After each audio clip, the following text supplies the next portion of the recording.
দেখুন, দিল্লির যন্তর মন্তরে যে আন্দোলন হচ্ছে সেই আন্দোলন অলরেডি কিন্তু হাইজ্যাক হয়ে গেছে। এখন কিন্তু ছাত্রছাত্রীদের হাতে নেই। বেসিক যে ব্যাপারটা হয়েছে, বাংলাদেশে দেখবেন যে প্যাটার্নটা হয়েছিল বা নেপালে, বিশেষ করে বাংলাদেশে যে প্যাটার্নটা দেখা গেছিল সেই সেম প্যাটার্ন কিন্তু এর ভিতরে দেখা যাচ্ছে। তার কারণ এদের যে যে খাবার যাচ্ছে সুইগি জোম্যাটো, বাংলাদেশ থেকে ফান্ডিং হচ্ছে। আমি বলছি ফান্ডিং বাংলাদেশ, কাতার, আরব, এখান থেকে ফান্ডিং আসছে এবং এনআইএ অলরেডি পাকিস্তানের কানেকশন পেয়েছে এর ভেতরে। আমাদের দেশে বিভিন্ন বিদেশ থেকে ফান্ডিং কিন্তু হয়, এটা তো অস্বীকার করা যায় না, এবং বিভিন্ন সেপারিস্ট গ্রুপকেই দেওয়া হয়। ডিপ স্টেটের কানেকশন থাকে, চায়নার কানেকশন থাকে, তারা ফান্ডিং দিয়ে সেপারিস্ট গ্রুপ থেকে তুলতে, সেপারিস্ট গ্রুপকে তারা কিন্তু বাইরে থেকে তাদেরকে আন্দোলন করতে হেল্প করে। এখানে আপনি দেখবেন যে সেপারিস্ট গ্রুপ প্রচুর আছে যারা ঢুকে পড়েছে, তারা পুরোপুরি চায় একটা অস্থিরতা তৈরি করতে। মালদ্বীপ, নেপাল, বাংলাদেশ সমস্ত জায়গায় কোনো জায়গায় সরকার স্টেবল হয়নি, একমাত্র ইন্ডিয়াতে সরকার স্টেবল। এবং ডিপ স্টেট, আমেরিকা, চায়না, এরা কিন্তু সবাই চায় যে ভারতে এখন একটা অস্থিরতা তৈরি করতে, আর এই অস্থিরতাতে সাহায্য করছে এই সমস্ত সেপারিস্ট গ্রুপ। যন্তর মন্তর হোক বা ভারতবর্ষের যে কোনো প্রান্তে হোক, যদি কোথাও ভায়োলেন্স হয় একদম সোজা হিসাব, যদি বাইরের কোনো কানেকশন পাওয়া যায় এনএসএ অ্যাক্ট দাও আর হচ্ছে জেলে ভরে দাও, কোনো ভায়োলেন্সের কোনো জায়গা নেই। কিন্তু আমাদের যে ডাক্তারবাবুরা যারা আন্দোলন করেছিল তারা কখনো মমতা ব্যানার্জির পদত্যাগ চায়নি, তারা শুধুমাত্র DME, DHS and health secretary পর্যন্ত সীমাবদ্ধ ছিল। তাদের আমি কারো কারো দেখলাম যে তারা এখন ধর্মেন্দ্র প্রধানের পদত্যাগ চাইছে। আমাদের আরজিকরের ভিতরেও আন্দোলন হলো, আমি শুধু আমারই তারা কেউ জুনিয়র ভাই, কেউ আমার সিনিয়র দাদা, তারা আমি বুঝলাম না যে তারা সেই সময় কেন পদত্যাগ চাইলো না, এখন কেন পদত্যাগ চাইছে। তারা তো শুধু রিফর্মস চেয়েছিল, তো এখানেও তো রিফর্মস করলেই হয়। এনটিএ কে রিফর্মস করা, আপনি এডুকেশন মিনিস্ট্রির দপ্তর তাও আপনি ঘেরাও করতে পারেন, প্রধানমন্ত্রীর বাসভবন ঘেরাও করা বা হচ্ছে আপনার সংসদ ভবন অভিযান করা, এটা আমার অন্তত দেখি না। কারণ সংসদ হচ্ছে গণতন্ত্রের মন্দির এবং একটা পার্টিকুলার ইস্যুকে নিয়ে এটা যায় না। আর দেখুন, পিসফুল আন্দোলন করতেই পারে, আমাদের গণতন্ত্র সেটা আমাদেরকে দেয়, সাপোর্ট করে। কিন্তু ফ্যাক্ট হচ্ছে সোনম ওয়াংচুক অলরেডি অনশন ভেঙে নিয়েছে এবং তিনি যে কন্ডিশন গুলো দিয়েছে গভর্নমেন্ট মেনে নিয়েছে বলেই তো ভেঙেছে। এখন তো শুধুমাত্র যেটা পড়ে থাকলো সেটা হচ্ছে ছাত্রছাত্রীরা আলোচনায় বসবে, আলোচনায় বসে তাদের যে ডিমান্ড গুলো ছিল সেই ডিমান্ড গুলো ফুলফিল করা। যদি ফুলফিল না হয় তখন আবার আন্দোলনে নামতে পারে। কিন্তু যন্তর মন্তরে যে অরাজকতা সৃষ্টি হয়েছে সেইটা এখন আশা করি আর হবে না। এরপরেও যদি করে, আমি বলছি government, central government already 20 company CRPF কিন্তু তুলে নিয়ে দিল্লিতে ডিপ্লয় করে দিয়েছে। পেপার লিকের ক্ষেত্রে দরকার হচ্ছে সুপ্রিম কোর্ট যদি কোনো ডিরেক্টিভ দেয়, যেটা আমার মনে হয় যে টাইম স্পেসিফিক, মানে টাইম বাউন্ড ইনভেস্টিগেশন এবং টাইম বাউন্ড ট্রায়াল এবং কঠোর থেকে কঠোরতম পানিশমেন্ট দিতে হবে, তবেই কিন্তু মানুষ একমাত্র।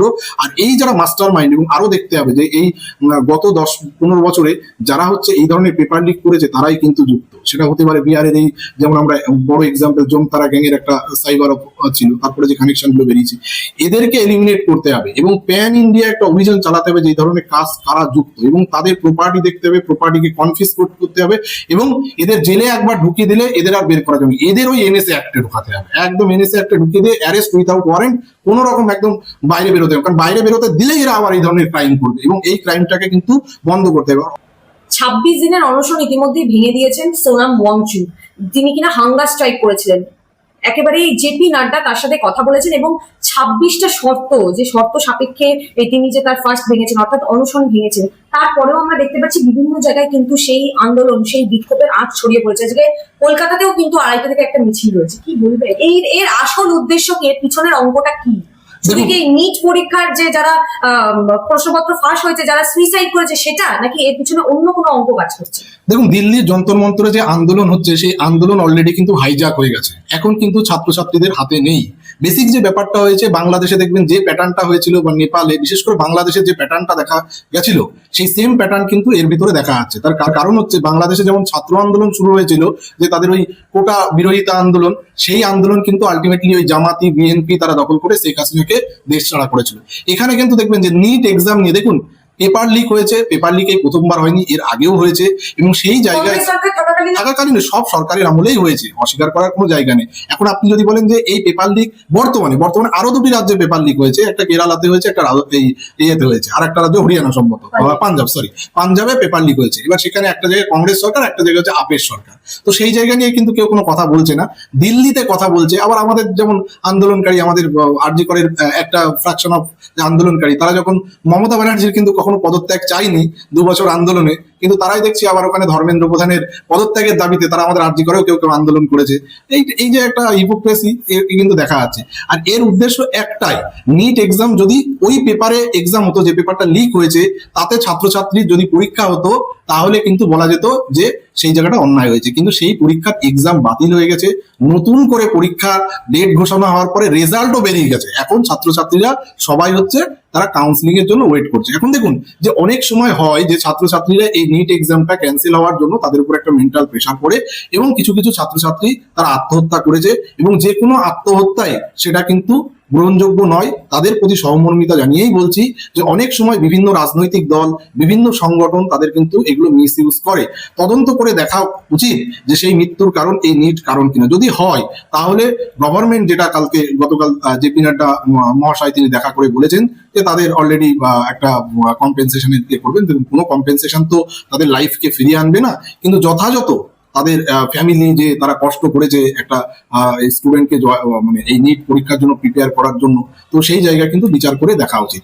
কিন্তু বর্তমানে যে আন্দোলনটা হচ্ছে, এই যে বিভিন্ন জায়গায় ভায়োলেন্সের হিস্ট্রি দেখছি, সেখানে কিন্তু দেখুন সাধারণ যারা ছাত্রছাত্রী যারা এই পরীক্ষায় যাদের মানে যারা সাফার করেছে তাদের প্রতি সহমর্মী, কিন্তু ওখানে দেখা যাচ্ছে যে পিসফুল প্রোটেস্টের জায়গায় কিন্তু ভায়োলেন্স চলে আসছে। এই ভায়োলেন্সটা কারা করছে? সেখানে কিন্তু শুধুমাত্র ছাত্রছাত্রী নেই, সেখানে কিন্তু বিভিন্ন ধরনের দেখবেন যে অ্যান্টি ন্যাশনাল এলিমেন্ট রয়েছে।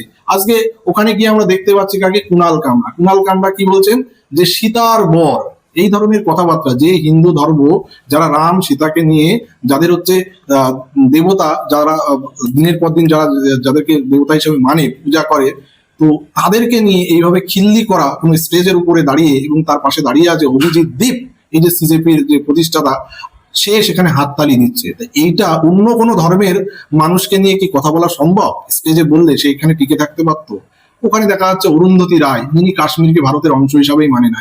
এই যে বিচ্ছিন্নতাবাদী সংগঠন, পাঞ্জাবের বিচ্ছিন্নতাবাদী খালিস্তানি, তারা সাপোর্ট দিচ্ছে।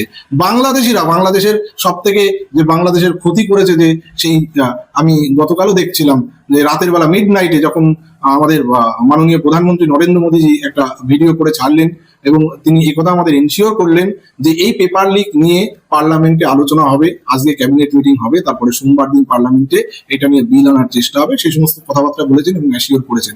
তারপরে সব থেকে আনন্দে লাফাচ্ছে বাংলাদেশের সেই বিখ্যাত, বাংলাদেশে তো থাকে না, বাংলাদেশ থেকে বিতাড়িত পিনাকি ভট্টাচার্য প্যারিসে বসে সে আনন্দে লাফাচ্ছে যেন এখনই মোদীর এখান থেকে পদত্যাগ হয়ে গেছে, এরকম একটা ব্যাপার তারা বোঝানোর চেষ্টা করছে। সেখানে লাফাচ্ছে কে? সার্জিস আলম।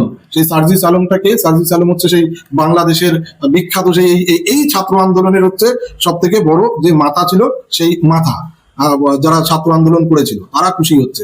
এরা ভাবছে যে আমরা ওই নেপাল, বাংলাদেশ, শ্রীলঙ্কার মতো জেনজি মুভমেন্ট করে সরকারকে আমরা ফেলে দেবো। এদের আসল উদ্দেশ্য কিন্তু এটা। নিটের ব্যাপার নিয়ে কত নিট নিয়েই হবে। বিরোধীরা দেখুন, যখন কংগ্রেস মানে রাহুল গান্ধী প্রথম দিকে তো গেলেন না এদের সাথে, এখন আপ ব্লেম করছে কংগ্রেসকে। সোনাম ওয়াংচুকের ওয়াইফও তো বলছে আসুন আপনারা আমাদের সাথে আসুন। যদি ছাত্রদের নিট এক্সামটাই ম্যাটার হবে, তাহলে তো সবাই একই পয়েন্টে থাকবে, তাহলে কংগ্রেস কেন আলাদা যাবে? দাদা, ওখানে ভিকটিমের পরিবার, অর্থাৎ যারা সুইসাইড করেছে, যে সমস্ত যারা স্টুডেন্ট ছিল, নিটসের স্টুডেন্ট ছিল, তাদের পরিবার কজন রয়েছে? আমি এখনো পর্যন্ত এই একই প্রশ্ন আমার ছিল যে যারা মারা গেছেন, যে যারা সুইসাইড করেছেন তাদের পরিবারের লোক কোথায়? তাদের পরিবারের লোককে প্রোটেস্ট করতে আমি কোথাও দেখিনি, বা এত মিডিয়া তারাও কিন্তু কখনো সাক্ষাৎকার আমি অন্তত দেখতে পাইনি। তো এই জায়গায় দাঁড়িয়ে থেকে এই যে এর ভেতরে কিন্তু সাধারণ ছাত্রছাত্রী, আমি অনেক টুইট দেখেছি, অনেক ভিডিও দেখেছি, তারা কিন্তু ফ্রাস্ট্রেট। তারা বলছে না আমরা যে উদ্দেশ্যে এসেছি, কেউ লিখেছে #IQuit, তার মানে হচ্ছে যে এখানে যেটা চলছে সেটা নিট নিয়ে নয়, নিট ছাড়াও অন্য কিছু। দেখুন আন্দোলনটা চলছে শুধুমাত্র নিট পেপার লিক এই ইস্যুটার ভিতরে, কিন্তু তারা সীমাবদ্ধ নয়। তারা কখনো, কেউ একজন বলছে প্রধানমন্ত্রী নরেন্দ্র মোদীকে গুলি করে দাও, এরকম কথাও বলেছে। কেউ বলছে প্রধানমন্ত্রী নরেন্দ্র মোদীর পদত্যাগ চাই। এরা কখনো, কিন্তু আমি একটা জিনিস বুঝলাম না যে এই পরীক্ষাটা নিয়েছে national testing agency. National testing এজেন্সির চেয়ারম্যানকে প্রদীপ কুমার যোশী, তার সাথে ডিরেক্টর জেনারেল আছে, এদের কখনো পদত্যাগ কেন চাইছে না আমি বুঝতে পারছি না। ঘেরাও করতে হলে প্রধানমন্ত্রীর বাসভবন বা সংসদ ভবন ঘেরাও করে লাভ, এটা তো একটা পার্টিকুলার শিক্ষা নিয়ে হয়েছে। এনটিএ কে ঘেরাও করতে পারে, ন্যাশনাল টেস্টিং এজেন্সি যারা পরীক্ষা নিচ্ছে, অ্যাকচুয়াল দায়িত্ব তারা। কারণ যে ইনভেস্টিগেশন সিবিআই তদন্ত করেছে, 13 জনের নামে অলরেডি 13 জন অ্যারেস্ট হয়েছে, চার্জশিট জমা দিয়েছে। এবার সংসদকে ঘেরাও করতে কেন যাবে? আপনার যদি মনে হয় যে এডুকেশন মিনিস্ট্রি, দেখুন এডুকেশন মিনিস্টার, তার একটা নৈতিক দায় থাকে, তাকে পদত্যাগ করতে চাওয়াটা এটা বিরোধীরা চাইতেই পারে, এতে কোনো